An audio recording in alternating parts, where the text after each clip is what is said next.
is going on, guys, and welcome to another Cup of Joe Reviews. Now today I'm going to be reviewing one of my favorite films, and I've watched this film constantly over the years, and I've taken a lot of inspiration from it because I love practical effects, I love boats, and I love natural disasters. Not really a natural disaster, but it's a disaster film. I love disaster films. And this film is Titanic. Titanic came out in 1997, and that's almost 20 years ago now, and that's really crazy because I'm 20 this year. So it's interesting to see, the film, how it's held up over time. And it is actually held up pretty well, considering the effects at the time and the way that they did it. Titanic was directed by James Cameron. James Cameron is one of my favorite directors out there. He's directed things like Terminator, Aliens, some of the other ones that are newer that I completely forgot about. But he is very versed in making films with practical effects, except for Avatar, which was mainly computer generated.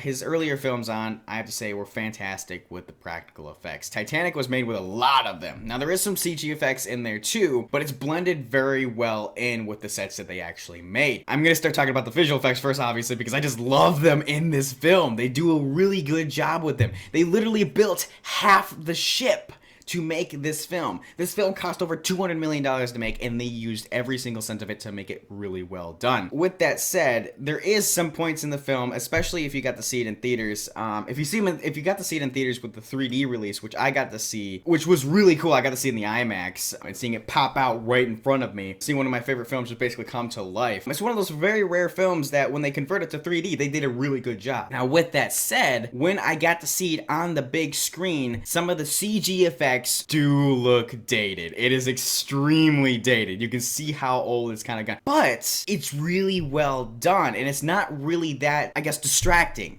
It's really not distracting. It really does blend in well with all the effects that they put on there. And that's what I love about the film. James Cameron knew what he was doing when he brought him into this. Like, when a ship is literally sinking, they literally had water on set. They had people, falling in there. The set was huge. If you actually look behind the scenes, a lot of them, they were, swimming. They had stunt guys. It was just really cool the way they did it. And it's kind of funny, too, because some of the scenes, too, they actually just shot in a random pool just to kind of, get them done and stuff. The way that they did it, it's how it should be done. It really should. Because I love practical effects. Now, not all films out there have the budget to make practical effects and make it as huge as this thing does. Practical effects make it all the time better, usually. Sometimes CG adds into it, and sometimes it might be better, but usually if you do practical effects well, it is amazing and it looks beautiful. And Titanic does that very well. Now, I went on a huge rant about practical effects. Let's actually talk about the film itself, as in story and characters. Now, the film starts out, stars Leonardo DiCaprio and Kate Winslet. Those are two of my favorite actors out there, and they do really well in every single one of the roles they do, especially Leonardo DiCaprio. And it's kind of a surprise over the years that he didn't actually win Best Actor Oscar, and now he finally did with The Revenant. Now, he deserved it for a lot of the films that actually came out, but you wanna know what? I don't make the decisions at them, so whatever. But it made really good jokes for the past decade or so. These two play really cool characters. You got Jack and you got Rose. Now, the thing of it is, they're kind of generic. They're star-crossed lovers.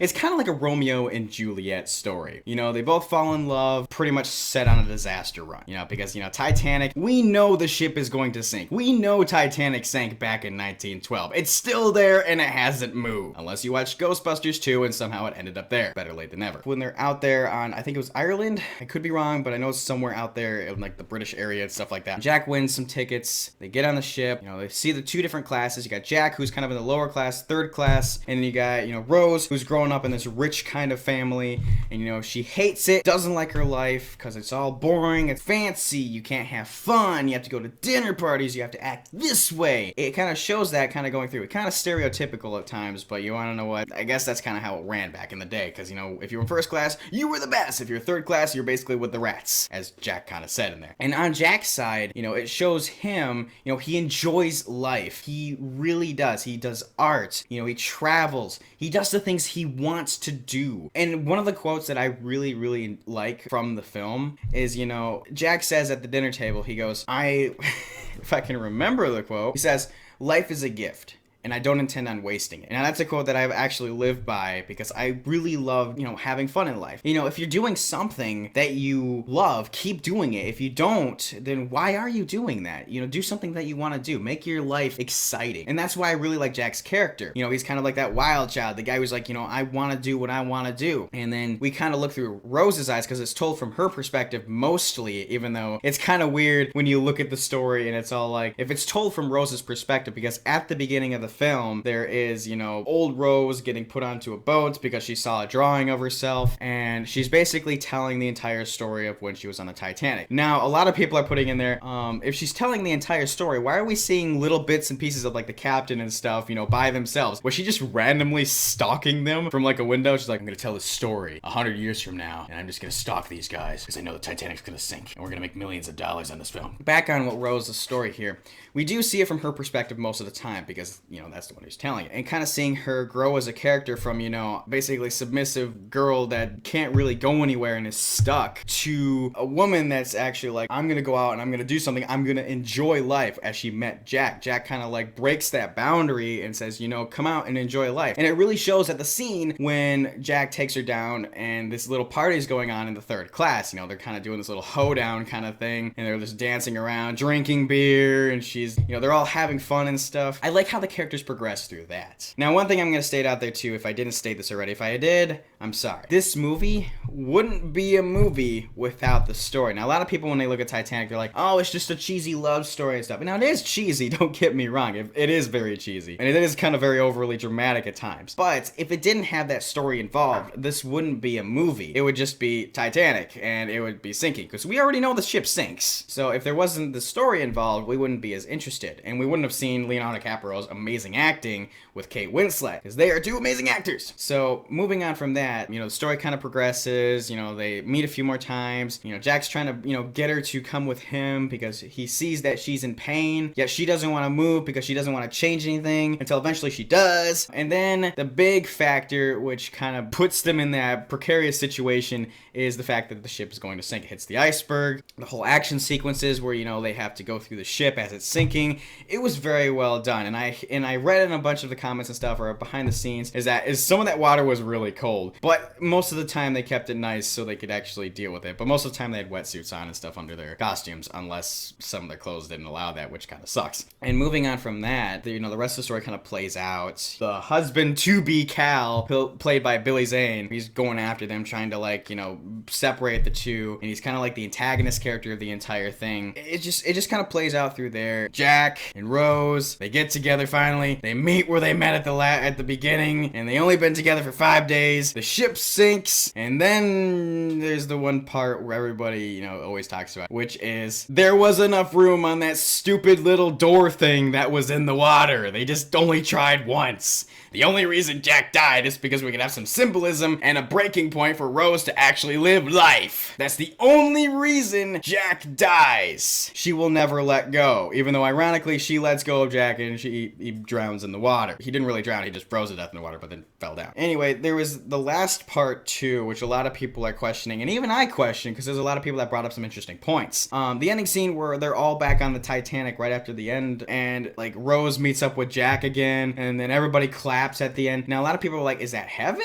Or is it something like that? Because here's the thing, if that's heaven, why would people want to be in the one place where they died horribly? It's kind of disturbing. I wouldn't want to be in the place where I got shot in the head for the rest of my existence in heaven. That would not be the best place to be. I wouldn't want to remember that. I'd be like, I want to go in a happy place. Let's go to Cedar Point or something, or Disneyland. It's just kind of weird how that played out. I don't really see why that scene was needed. It really wasn't needed. In fact, the scene before that one where Rose is laying in her bed, the old Rose in the future of 1997, in the future of 1997, that's kind of funny, is, laying in her bed. There's a bunch of her pictures that she has, and a lot of people like saying that she died at that scene, and the next scene she's in heaven with that whole Titanic thing, or is she just, resting there and thinking of that? That's a weird kind of thought that kind of goes through my head when I think about this. So I'm not really sure, but it's a lot to speculate on. I really haven't looked at what James Cameron said about that, but I'm just kind of speculating on my own thing. I'm thinking it's a dream, but I don't know. Also, there is an interesting thing that I wanted to talk about, was there was a cut scene, or a changed scene in the final version,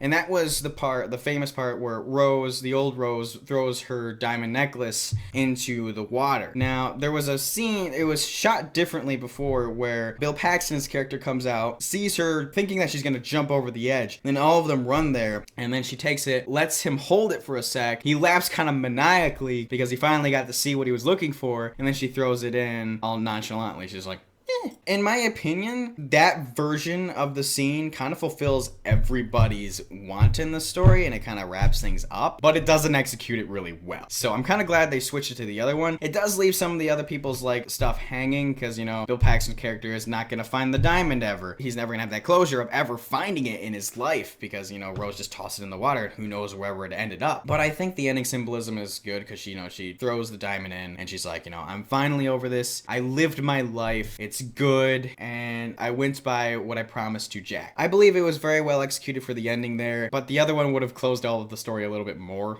But again, I'm so glad they didn't choose that one because it was kind of weird. But anyway, other than that, the entire film was really good. I really enjoyed the film. And if you guys haven't seen Titanic and you're taking my advice on this, is I would say to go watch it. Yeah, the first half is kind of, you know, slow and kind of boring and stuff, but it sets up for a really good closing end. Titanic, you know, sinking and all that. If you like history stuff, you know, disaster films, this is a really good to go look at because it is beautifully shot. On that note, this was a good film. Really enjoyed it. So if I were to give this movie a score out of 10 random explosions, I would give this one a solid 7. It was really well done. Practical effects, it was amazing. The only reason why I'm taking the ticks off and stuff, it was very, very slow at the beginning. It was beautifully shot, don't get me wrong. There's some very cool quoted stuff that you can say from the film. But it was very slow at the beginning for like the first 2 hours or so. And then the last hour of the ship sinking, them going through it, was amazing. I loved that part. It flowed very well. The story was interesting, and it's something that I would watch over and over again. 7 out of 10. Great film. I would say to go watch it. I saw the 3D version in IMAX. It was awesome. If they ever show it again, I would say to go see that one too because it's really cool. That's